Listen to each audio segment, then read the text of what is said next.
Hey guys, welcome back to Fluffy Princess Production. So today's video, we're about to hit day 1,000. This is insane, guys. Day 1,000. We're like 2 nights away from hitting day 1,000. I am super excited, but I wanted to show you guys kind of like my base, my setup, some things, like some tips and tricks for you guys, some things we've been doing in the meantime, as we've been going through it all. So let's just kind of take a look at our base setup. Let's start with our outside. So we did place a couple lightning rods around. We can't do it like more farther than the base limit. We also did plant saplings all the way around, creating a wall. Now the thing is with this that sucks is that this bush part, it's not like hard, so it's not like this where you can't walk through it.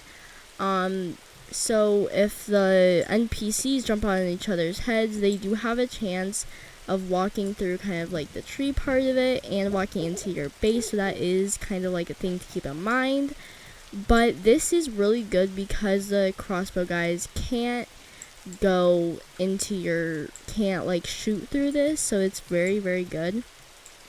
And then also, as you can see here, we kind of have this water area, and in this water area, I don't think you're really able to plant saplings here. So what I did instead was I turned this into a little moat area. So if the guys walk on over, they can come over here, but when they jump, they can't like move. They can't get up there. Or if they do, they get here, but their heads get stuck on this. And it's a way for the guys not be able to jump onto it, because this is higher than that side, because the side is slanted. So that's kind of like the outer look on it. But let's go inside into the interior. So around the campfire, we have the campfire, which is obviously maxed. Then we have the oil drill, which is something that is necessary, I'd say. And we're about to have one of the oil barrels come out, and there's really cool animation for it. But you want to place it in front of here, so whenever you go in shift lock, you want to make sure that's facing into your fire so it can come in. As you can see, the door just opened and went inside. That's why you want to do that. Then we also have a sundial right next to the workplace bench. It doesn't really matter, like these things like the ammo, crock pot, or the sundial, it doesn't really matter that much where you place it. If you're going to do something big, like a really big out tier, like kind of like sapling wall, it doesn't really matter where you place it. But if you're going with something maybe a little bit smaller, then you might want to keep it more like closer to where your main items are. But that is kind of pretty much it. And the thing is, we do have like these types of things near the water. So we do almost kind of have a moat like we did at the front there. And it kind of keeps them here if they do that. But it's a really good thing to do. Also, I'm not sure if this happens in every single game, but we do have this like bunny graveyard. So we have this place where the bunnies spawn out of.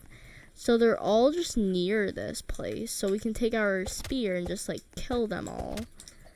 So this is like a really good thing, because you can get like, look at how much like morsels we're getting. Look, this is absolutely crazy. Look at the amount. That is like just awesome. So this is a really good place. Like if you have one of the bunny homes near your base, it's a really good thing because they might just be walking around there. And then something that we have been doing, which I'll be showing you guys after this night, is we go to this place a lot. So we go to the church, the cultist stronghold. That's what it's called, I believe. And basically what you do is there's like, I say like three 3 layers to each level. Oh, I'm hungry. I need to eat something. But there's like 3 layers to each level that you have 3, let's call them waves, 3 waves of each level, and you have to go through them. I think it's like 3, I don't know, but anyways, you go through them for each level, and there's 3 levels, one on the first floor, one on the second floor, and one on the third floor. After you complete the third floor, you will see a ruby chest. There will be 2 items, either cultist experiment or cultist prototype. There's gonna be 2 of the same ones, or 2 of the both combined, cultist experiment and cultist prototype. And then you're going to see on your, that's gonna be on your right, the ruby chest, and the bolt items, that's gonna be on your left. On your right, you're going to see this like gem chest, this like crystal chest. It's going to give you 5 diamonds. And then next to it, you'll see 2 cultist gems on top of these like crates. And then kind of like, if you look straight forward, you will see kind of like an escape. Okay. So what we're going to do is we're going to charge up the boost pad, we're going to teleport, and let's go ahead and head on over to the gem, the crystal gem, and let's see. Okay, we're day 990. Let's see. 998. Oh, that's crazy. Okay, so here. Oh my god, that's crazy. There are so many of these guys.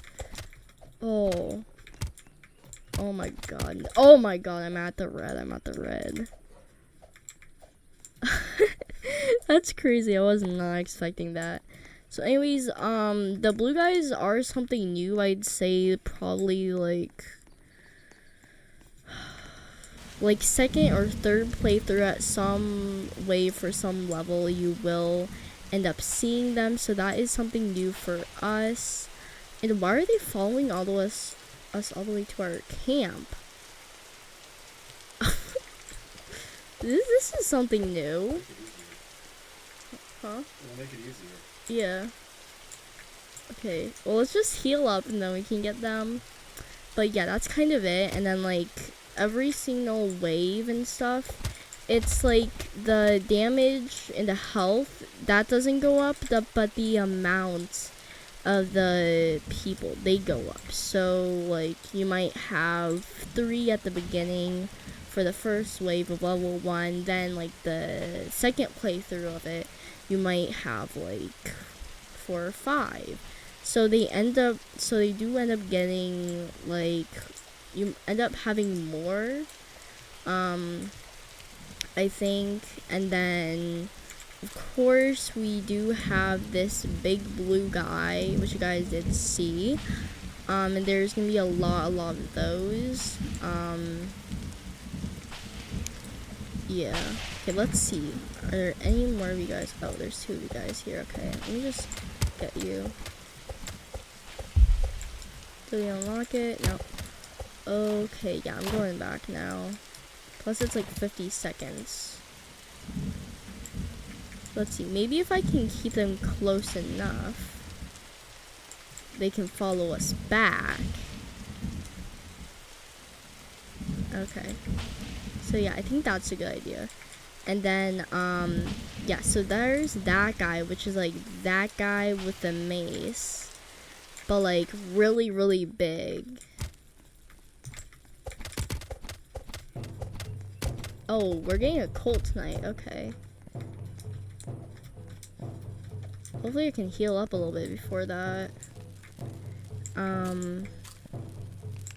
But yeah, basically cultists, they stay the same. So like you get a certain amount of mace guys, normal guys with the mace, and then you always have 3 crossbows. I'm not sure how many maces there are. I haven't like counted or anything. Yeah, 5 to 6. There's like 5 to 6 or something. So anyways, here is the change. And as you guys can see, there's gonna be the deer right there, And something that we have learned is if you do not kill all of the cultists, you can run away far from the area and the deer will not get you. The deer will leave whenever it is morning though. So if you do need to run away, you don't have to worry about the deer getting you. Okay, so here is one of the crossbow guys. So there's 1, 2, 3. I'm gonna count all of them. 3, 4. Okay, we got this guy. 4. Okay, here's the last crossbow. 4. I want to say there's 5. Yeah, so there's 5. There's 5 maces, 3 crossbow guys. So there's 8 guys in total. And this stays like the same. It's like, I don't know which, like what night you get the 3 crossbow guys and the 5 maces, and that stays the same, but it just kind of stays the same after that. So once you get that, it's the same guys over and over again, basically however long you want to go. Like we are almost at day 1000, guys. This is insane. I don't think I've ever seen any of the current YouTubers that are big YouTubers that are doing content. I don't think they've made it to day 1000 yet. Okay, I'll just like get these guys. We're day 999. We're past 1000. We're past 1000. Okay, this is awesome. So the deer is hungry tonight and pelt trayer has arrived today. Yeah, and then something that's also good is what I've been using so far is weapons is I have the giant sack. I've gotten the chainsaw from the ruby chest. I have the spear, which is my main thing. I have the strong flashlight, I have the revolver, the rifle. This is really good for if you're trying to get the bears. This is really, really good for bears. Yeah, I have a tactical shotgun. I've never used it before yet. I have the kunai, and then I have 2 bandages. I only have 2 bandages in my inventory, and then I just have the rest out here, so there isn't a lot in my inventory, and just kind of keep it clean and simple. That's all I really want. You don't need anything like really, really busy going on in your inventory. Just what you need, just what you mainly need. Okay, so although I do want to see what kind of damage the tactical shotgun does, because I've never tried it out before. Okay, we can open up the door. Okay. Oh, that does like half of the big blue guy's health. Okay. Oh my god, that guy scared me to death. Ooh. Yeah, so that's almost like all of that guy's health. So it's just really like if you hit him once and use a tactical shotgun to him like twice, then you can end up doing like that's some really good damage there. But there's like 40 seconds. Let's go ahead and head on back. Some other things that we have been doing is like something that's good is if you go over to this anvil area tomorrow, we can head on over there. But if you head on over there, there's you will have 3 things that you can be able to craft. And there for us it was like the riot shield, bandages, and the hammer.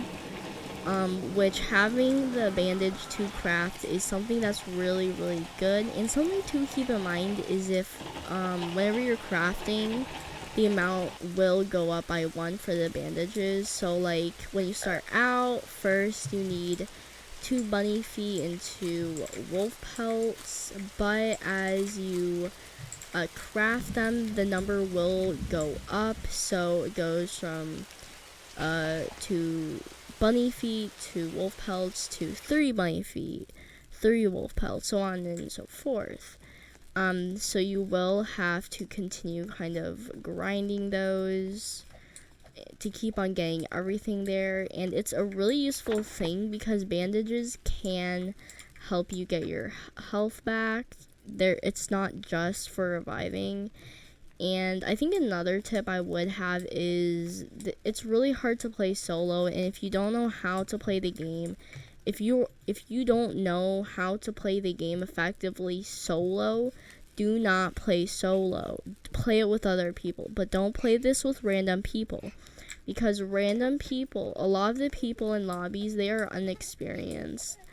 They don't have a lot of like wins. They are not that experienced. So what I would say is play with your friends, but make sure you're on call and make sure you're verbally communicating. You either have to be on call or you have to be talking to them face to face. You have to be in the same room, or it will not work like at all. Because like if you're not able to verbally communicate, you're kind of dead. You can't do anything because both of you guys can't say what you're going to do. And since the game happened so fast in such a short time, like if you do not communicate those things as fast as you can, you're kind of like done. You can't really do anything. And if someone has plans, you cannot communicate them. You cannot say the plans efficiently. Huh? Oh yeah, the anvil. Yeah, you can't like say those plans efficiently in enough time, because just typing it out takes out so much time from the game. You will end up losing a lot of what you could be doing and what you need to be doing. So I would say like call, either be on call with a friend you know, or play with someone and talk with them and have them be in the same room with you, or just do it solo. Because if you do it with people you don't know at all, and you don't have a way of verbally communicating with them where you guys can both hear each other's voices, you can't do anything in the game. Like you're just like you're not gonna be able to successfully do it, really.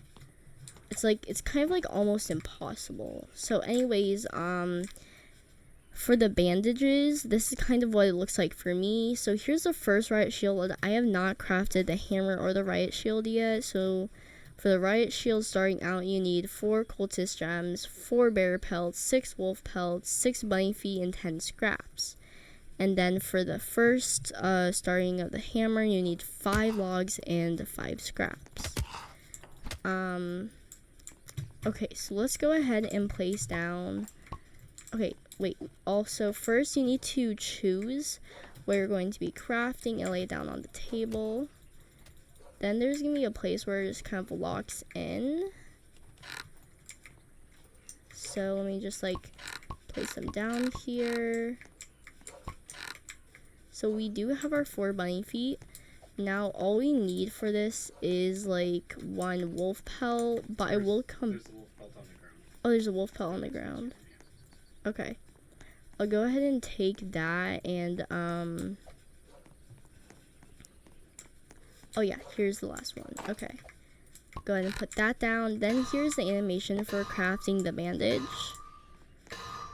And bandages are something that's really good because they can restore your health.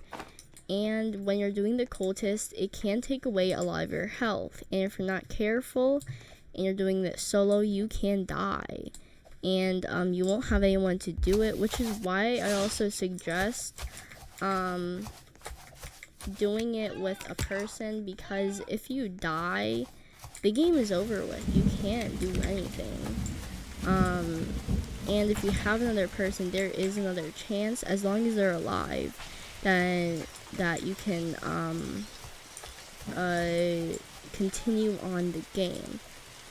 And I would also make sure this is an experienced person, not someone who doesn't know how to do it that well. So yeah, those are kind of like my tips, I guess. Is there anything else? sounds great. It's awesome that we've made it past 1,000 days, isn't it? Yeah. That is so insane. I think I've pretty much covered everything. The boost pad is something really good. It's like a chili pepper, but it lasts it lasts longer than a chili pepper. And I would say probably it boosts you faster too. Beds are something that's very important in the game. Saving the children early on in the game is something really, really important.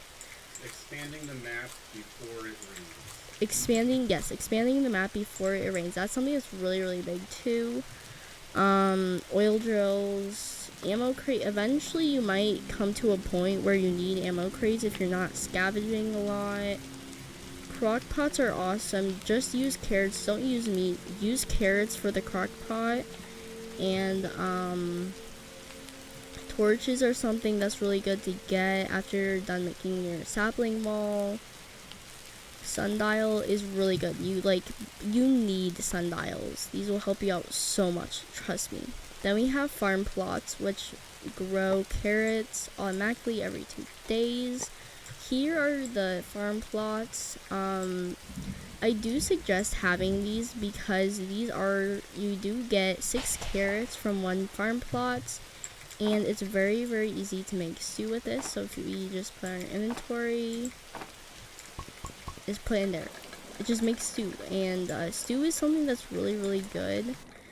It does fill you up like a bunch whenever you do that. So I do suggest, highly, highly suggest getting the crock pot. I think that's pretty much it.